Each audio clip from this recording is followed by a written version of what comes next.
बिस्मिल्लाहिर्रहमानिर्रहीम। अस्सलाम वालेकुम नाज़रीन, आप यूट्यूब चैनल देख रहे हैं। मैं इमरान खान हूँ। तमाम अहले ईमान को, तमाम लोग जहाँ जहाँ ईद मना रहे हैं पूरी दुनिया में, उन सबको मेरी तरफ से, मेरी टीम की तरफ से बहुत बहुत ईद मुबारक।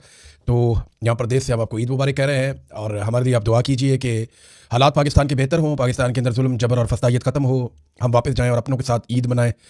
और अपने देश में अपने लोगों के बीच में ईद मनाना बहुत एक अलग चीज़ है। इसको आप जब बाहर होते हैं तो आप मिस करते हैं, और जब आप मजबूरन बाहर होते हैं तो फिर आप बहुत मिस करते हैं।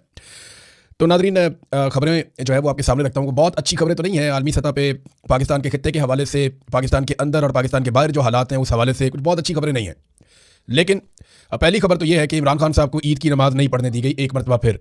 अब इसमें खबर पता किस तरह दी गई है पाकिस्तान की मीडिया पे, ये आप ढिठाई और बेशर्मी देखें पाकिस्तान की मीडिया की, कि जियो न्यूज़ खबर दे रहा है कि अडियाला जेल में नमाज ईद की अदायगी, इमरान खान सिक्योरिटी वजूहात के बायस नमाज ना पढ़ सके। ये तो ऐसे लिखा जैसे ये इमरान खान की अपनी चॉइस थी कि उन्होंने नमाज पढ़नी है या नहीं पढ़नी। यानी superintendent of jail Imran Khan साहब के पास आया और देखा, जनाब कि अगर आप नमाज पढ़ना चाहते हैं तो आ जाएं और आके पढ़ लें। यानी ये तो ऐसे ही कर रहे हैं। हालांकि असल खबर यह है कि एक मरतबा फिर साबिक वज़ीर आज़म और पाकिस्तान के सबसे बड़े लीडर को नमाज पढ़ने से रोक दिया गया। पाकिस्तान तहरीक इंसाफ की जो दीगर क़यादत है, उन्होंने बाकायदा खतूत लिखे और गवर्नमेंट से यह मुतालबा किया कि उन्हें नमाज ईद की अदायगी की इजाज़त दी जाए, मगर उनमें से किसी को भी ईद की नमाज नहीं पढ़ने दी गई। मस्जिद अक्सा में इसराइलियों ने नमाज पढ़ने से रोक दिया, और कश्मीर के कुछ एरियाज़ में भारतीयों ने नमाज पढ़ने से रोक दिया, और पाकिस्तान की जेलों में पाकिस्तान की मिलिट्री एस्टेब्लिशमेंट ने नमाज पढ़ने से रोक दिया। तो ये इनके लिए एक नॉर्मल चीज़ हो सकती है। अब नाज़रीन, शिया उलमा इकराम की एक बड़ी तादाद लगातार आसिम मुनीर साहब के सख्त रवैये के खिलाफ एहतजाज कर रही है। बार बार उनके बयान सामने आ रहे हैं और इक्का दुक्का लोगों को एस्टेब्लिशमेंट ने दबाव में लिया है, और उनको दबाव में लेकर ताहिर अशरफी टाइप के बंदे या मुफ्ती मुनीबुर रहमान साहब के टाइप के बंदे, उन्हें दबाव में लेकर उनसे बयानात, लिखे लिखाए बयानात उनको देकर उनसे पढ़वाए जा रहे हैं। लेकिन जो उलमा इकराम है, अहले तशी, चाहे वो मुलाकात में शामिल थे, चाहे उन्होंने मुलाकात का हाल सुना है, वो अब एहतजाज कर रहे हैं और उनके बयान सामने आ रहे हैं। दो बयान सिर्फ मैं आपके सामने रख देता हूँ, बहुत सारे दर्जनों है, ये दर्जनों बयान आते हैं। और जो भी मौलवी इस मौके के ऊपर डंडी मारेगा, दो नंबरी करेगा, तो आवाम उसको याद रखेगी कि ये जब हक बात करने का वक्त आया था तो ये कहाँ खड़ा था। तो यहाँ पे एक स्टेटमेंट जो है ये आया जनाब अल्लामा सैयद सब्तैन हैदर सब्जवारी साहब का। वो ये कहते हैं कि आसिम मुनीर, आप एक मुतनाज़ आर्मी चीफ हैं, आपकी हरकतों ने सारी फौज को मुतनाज़ बना दिया है। आप कौन होते हैं हमें ईरान भेजने वाले? हम इस मुल्क के खालिक हैं। इस मुल्क में शिया सुन्नी सब मिलकर रहते हैं, शिया सुन्नी सब ने मिलकर ही पाकिस्तान बनाया था। ये एक और स्टेटमेंट है, ये अल्लामा शेख जवाद, इन्होंने ईद के खुतबे में जवाब दिया। इन्होंने कहा जी आपने रिटायर होकर चले जाना है, हमने रहना है, सिक्योरिटी इदारों और आवाम के दरमियान खलीज पैदा ना की जाए। आपने अहले तशी के दिलों को सदमा पहुंचाया है, उनसे माफ़ी मांगो। ये सकरदू में इन्होंने ईद की नमाज पे खिताब किया है। तो ये मैंने आपके सामने सिर्फ दो उलमा इकराम रखे हैं, बहुत सारे और जय्यद उलमा इकराम जो अहले तशी हैं। अच्छा, मैं हैरान हुआ कि ऐसा कभी ज़बरदस्त मौक़िफ़ हमने किसी और फ़िरके के उलमा इकराम की जानिब से नहीं देखा था। मैं सुन्नी मुसलमान हूँ, कहानियाँ तो हमने बहुत अजीब अजीब सुनी थी, लेकिन हमने तो ये देखा हमेशा कि जब भी कभी मौलवियों के खड़े होने का वक्त आया, मौलवी लेट गए। यानी तहरीक लब्बैक के ऊपर जुल्म होता है तो हमारे सुन्नी मौलवी जो है वो किसी के मुंह से चूं तक नहीं निकली, किसी ने पूछा भी नहीं वो जुल्म किधर हुआ। आज तक कोई पूछ ही नहीं सका कि वो साद रिजवी किधर गया, उसका भाई किधर गया, कोई भी नहीं पूछ सका। बल्कि मुफ्ती मुनीब जैसे बंदे, ताहिर अशरफी जैसे बंदे जो हैं वो उसके जवाब घड़ रहे थे, और आज भी चुप करके बैठे हुए हैं। मसाजिद को ताले लगा दिए गए, सख्त जुबान इस्तेमाल की, बार बार किया गया। लेकिन यहाँ पे हमने देखा कि दरबारी मौलवी बहुत बड़ी तादाद में। लेकिन जब हमने उधर देखा तो उधर एक सख्त लहजा और तौहीन आमेज़ गुफ्तगू आर्मी चीफ की जानिब से मुबैना तौर पर जब की गई, तो शिया उलमा इकराम की अक्सरियत खड़ी हो गई। उन्होंने साबित किया कि 25-25 हज़ार के वजीफे जो है वो, यानी इधर तो 25-25 हज़ार के वजीफे भी लगे हुए हैं। तो ये अब सबको सोचना पड़ेगा, उलमा इकराम जो है उनके ऊपर दीन की बड़ी भारी जिम्मेदारी आयद होती है। उन्होंने कौम को बताना है कि सच क्या है और झूठ क्या है। उन्होंने कौम को सही और गलत के बीच में तमीज़ करनी सिखानी है। और अगर वो खुद डरे रहेंगे, सहमे रहेंगे इस वजह से कि कोई उन्हें मार देगा या कोई उनकी नौकरी छीन लेगा या कोई अपने इख्तियार को इस्तेमाल करके उनको जेल में डाल देगा, तो इस खौफ के साथ तो वो तबलीग नहीं कर सकते। बहरहाल यहाँ पे उलमा ने काफ़ी रेजिलियंस शो की है। अब नाजरीन, एक और जो खबर है वो खामनई और ईरानी सदर की जानिब से, और ये इंपॉर्टेंट क्यों है ये मैं आपको बताता हूँ। देखिए, ये मामला शुरू होता है पाकिस्तान की नीयत।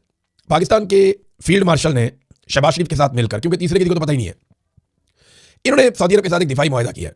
ईरान को पता है कि वो दिफाई मुआहदा क्या है, और ईरान नहीं चाहता कि पाकिस्तान ईरान के साथ किसी लड़ाई का हिस्सा बने। अब इसमें इस मौका पर जो एक स्टेटमेंट, मुश्तबा खामनई का स्टेटमेंट आया, उन्होंने कहा कि ईरान अपने मशरकी पड़ोसियों को बहुत करीब समझता है। उन्होंने पाकिस्तान का नाम लेकर कहा कि ये मुल्क उनके वालिद आयतुल्लाह अली खामनई का खास पसंदीदा मुल्क था। यानी जो आयतुल्लाह अली खामनई शहीद हो गए, उनका पसंदीदा मुल्क पाकिस्तान था। ये बात उनके बेटे मुश्तबा खामनई ने कही है। इस मौका पर क्यों कही, आप सारे समझ सकते हैं कि पाकिस्तान को इस लड़ाई के अंदर उतारने के लिए तैयार किया जा रहा है, और ये चंद लोगों का फैसला है, बंद कमरों का। पाकिस्तानी कौम से तो पूछा ही किसी ने नहीं, ना पार्लियामान से पूछा, ना कैबिनेट से पूछा, वैसे भी हुकूमत जाली है। तो वो लड़ाई में उतरने वाले ईरान भी इस बात को जानता है। तो उन्होंने बताया जनाब हमारी हकीकत तो यह है कि हम आपसे लड़ना नहीं चाहते, या हम तो आपको पसंद करते हैं। दूसरा, उन्होंने पाकिस्तान के ऑयल टैंकर्स को गुजरने की इजाज़त भी दी, तो ये अहम है। इसके अलावा ईरानी सदर ने मुसलमान मुल्कों से लड़ाई अवॉइड करने के लिए कहा कि सिक्योरिटी ब्लॉक तश्कील दिया जाए इस्लामी ममालिक का। ईरान पड़ोसी ममालिक के साथ जंग नहीं चाहता, पड़ोसी ममालिक हमारे भाई हैं, इख्तलाफात हल करना चाहते हैं, खित्ते में बैरूनी ताकतों की मौजूदगी की कोई ज़रूरत नहीं है। ये ईरानी सदर ने स्टेटमेंट दिया। क्यों दिया? क्योंकि वो ये जानते हैं कि बाहर से जो लोग आते हैं वो यहाँ पे खित्ते के अंदर कोई ना कोई अपना मफाद उठाने के लिए कुछ झगड़ा शुरू कर देते हैं, कोई लड़ाई शुरू हो जाती है। तो उससे बचने के लिए उन्होंने ये स्टेटमेंट दिया कि ये एक तरीकाकार हो सकता है। अब ईरानी दबाव इतना ज़्यादा अमेरिका पे बढ़ गया है और अमेरिका के लिए सूरत हाल इतनी मुश्किल हो गई है कि उन्होंने ईरानी तेल की तरसील पर जो पाबंदी लगाई हुई थी 90 की दहाई से, उसे उठाने का फैसला कर लिया है। मिसाल के तौर पर ये एक रिपोर्ट आई है हमारे पास। इस रिपोर्ट के मुताबिक ईरान को इजाज़त दी जा रही है कि उसका जो लाखों बैरल तेल मौजूद है समंदर में, वो उस तेल को सप्लाई कर सकता है। इससे पहले ईरान को कभी इसकी इजाज़त नहीं दी गई थी। तो अब ईरान को ये परमिशन दी जा रही है कि आप अपना तेल सप्लाई कर सकते हैं। लाखों बैरल तेल ईरानी जो है उसको फरोख्त आप कर सकते हैं, दुनिया को दे सकते हैं, ताकि जो तेल की कीमतें आलमी सतह पर बढ़ रही हैं उन्हें कुछ कंट्रोल किया जा सके। और ये डोनाल्ड ट्रंप के ऊपर लगातार दबाव है। जैसे ही तेल की कीमत बढ़ती है, डोनाल्ड ट्रंप को पूरी दुनिया से जो है वो मुसीबत पड़ जाती है, पूरी दुनिया डोनाल्ड ट्रंप के खिलाफ हो जाती है। तो ट्रंप के लिए मुश्किलात बढ़ती हैं इस सूरत हाल में। अब ये एक अमरीकी केपलर इंस्टीट्यूट है, उसकी एक रिपोर्ट आई है कि अगर ईरान 1 महीने के अंदर अपना ये तेल बेचता है, 1 महीने के लिए अभी उन्होंने फिलहाल पाबंदी उठाई है, अगर ये तेल ईरान बेचता है तो ईरान 8.7 अरब अमरीकी डॉलर कमा सकता है। अब ये बहुत ठीक ठाक पैसा है। पाकिस्तानी 1 अरब डॉलर के लिए जो है वो कहाँ कहाँ जाते हैं, कितने चक्कर लगाते हैं, किस किस को मिलते हैं, क्या क्या बात करते हैं, कई चक्कर लगाने और मिन्नतें करने के बाद आपको रोल ओवर मिलता है 1 अरब डॉलर का, 2 अरब डॉलर का। टोटल लड़ाई आपने लड़नी है तो आपने सऊदी अरब को कहा कि हमें उधार दे दे, पैसा सिर्फ हमारे अकाउंट में रख दे, कितना 5 अरब डॉलर, और ईरान को 8.7 अरब डॉलर। यानी ईरान को तो जंग का भी फायदा हो गया। जब आप एक पोजीशन लेते हैं, आप एक कौम की तरह रहते हैं, तो आपको फायदा होता है। पाकिस्तान की हालत यह है कि इस वक्त जो नई रिपोर्ट आई है, उस रिपोर्ट के मुताबिक पाकिस्तान में सरमायाकारी जुलाई से लेकर फरवरी तक 33% कम हो गई है। हम तो किसी जंग में भी नहीं है, हम किसी लड़ाई में भी नहीं है, हमारा कोई और मामला भी नहीं है, लेकिन पाकिस्तान में हालात इन्होंने ऐसे कर दिए हैं कि हमारी जो सरमायाकारी पाकिस्तान में आती है, तो 50 साल का रिकॉर्ड पहले ही टूटा हुआ है। ये 33% सरमायाकारी जुलाई से लेकर फरवरी तक मजीद पाकिस्तान में कम हो गई है। ये जनाब पाकिस्तान की इन्होंने हालत की है। ट्रंप ने इस मौके पर नेटो को भी एक धमकी लगाई है। ये धमकी बहुत इंपॉर्टेंट है, ये आप देखिए, क्योंकि डोनाल्ड ट्रंप को नजर आ रहा है कि नेटो ट्रंप की मदद नहीं कर रहा और ईरान के हमायती और सपोर्टर उसके साथ खड़े हैं। रशिया ने साफ ऐलान किया, प्यूटन ने कहा जी कि बगैर किसी शर्त के, यानी गैर मशरूत तौर पे हम ईरान के साथ हैं और हम ईरान के साथ खड़े हैं। अब ये रशियन स्टेटमेंट ईरान को बहुत ताकत देता है और ये नजर आ रहा है सारी दुनिया को कि रशिया किस लेवल की सपोर्ट ईरान को कर रहा है।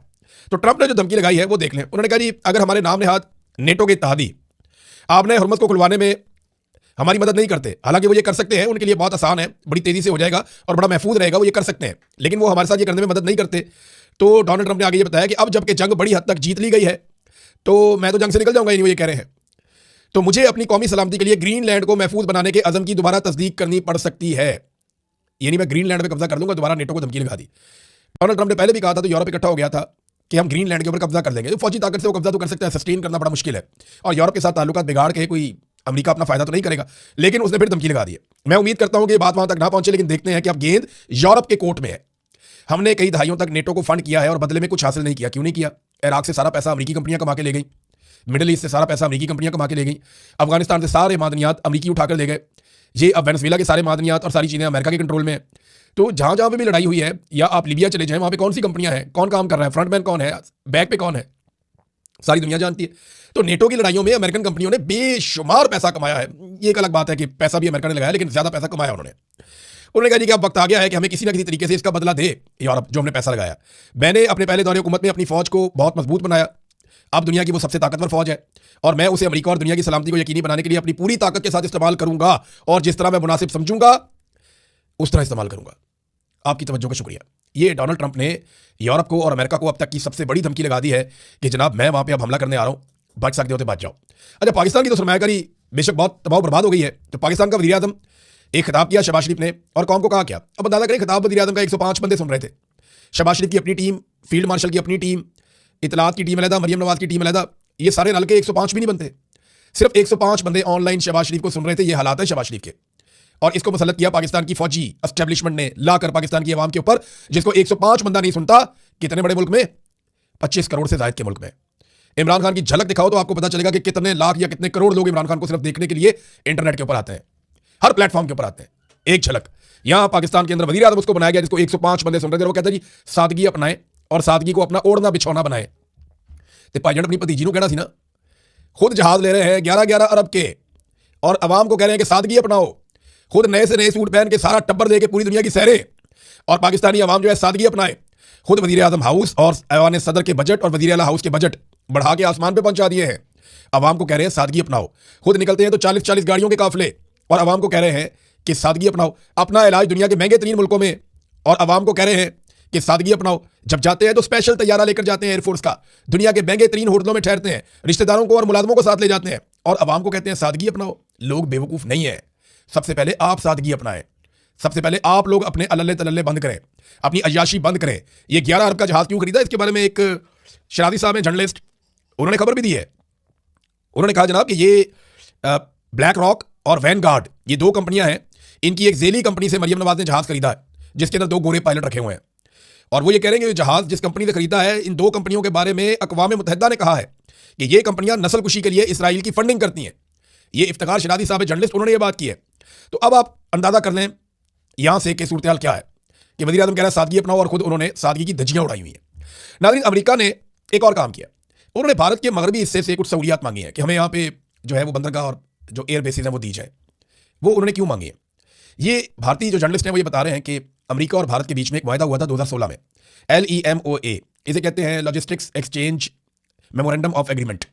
ये 2016 में हुआ था। इसके तहत वो एक दूसरे को फैसिलिटेट कर सकते हैं, लेकिन इसमें ये कहीं नहीं है कि आप अड्डे ही दे दें। लेकिन अमेरिका भारत से अड्डे मांग रहा है मगरबी एरियाज में। अच्छा याद रखिएगा, मगरबी एरियाज वो है जो पाकिस्तान की सरहद के साथ लगते हैं।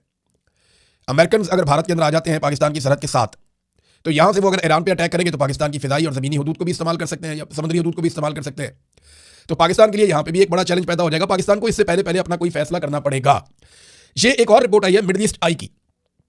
मिडल ईस्ट आई की रिपोर्ट ये बताती है कि सऊदी अरब और यूएई इन्होंने अब ये फैसला कर दिया है कि अमेरिका को बाकायदा एलानिया अड्डे दे दिए जाएंगे। किंग फहद एयरबेस के बारे में बात की जा रही है कि यह अमेरिकी फौज के लिए ओपन कर दिया जाएगा। और यूएई ने यह भी कह दिया है कि 9 महीने तक ये जंग मजीद चल सकती है। अब आप अंदाजा करना कि अगर अरब ममालिक खुलकर ईरान के खिलाफ अमेरिका को ओपनली अड्डे दे देंगे, पहले इससे खुफिया कार्रवाई हो रही थी, लेकिन अगर ओपनली दे देंगे तो फिर ईरान का अटैक बढ़ेगा और पाकिस्तान इस लड़ाई में इसलिए जाएगा कि अरब ममालिक पाकिस्तान को बुलाएंगे और पाकिस्तान ने अरब ममालिक के पैसे देने हैं। वॉल स्ट्रीट जर्नल ने एक और चीज़ से खबरदार किया है कि सऊदी अरब से ये खबर आई है और सऊदी अरब की जो कंपनी हैं, जो एक्सपर्ट्स हैं, उन्होंने ये खबरदार किया कि अगर ये जंग अप्रैल के मिड तक चली गई, यानी 1 महीना और अगर ये जंग चल पड़ी, तो तेल की कीमत दुनिया में $180 फी बैरल तक पहुंच जाएगी। और ये बहुत ज़्यादा कीमत है, बात आप याद रखिएगा, ये कोई छोटी कीमत नहीं है। $180 फी बैरल तक तेल की कीमत पहुंच सकती है। ईरान के लिए सबसे इंपॉर्टेंट क्या है? Chain of command. मैं बार बार आपको ये कहता हूं कि उन्हें चेन ऑफ कमांड बरकरार रखनी पड़ेगी और यही उनके लिए सबसे अहम चीज़ है। आखिर में मैं सुहेल अफरीदी का एक स्टेटमेंट आपको इसलिए पढ़ के सुनाऊंगा कि पाकिस्तान के अंदर ना सारे मसाइल की जड़ यही है कि इमरान खान को जेल में रखा हुआ है। पाकिस्तान की मिलिट्री एस्टेब्लिशमेंट अपनी बका के लिए इमरान खान और पाकिस्तान की बका को दाव पे लगा रही है।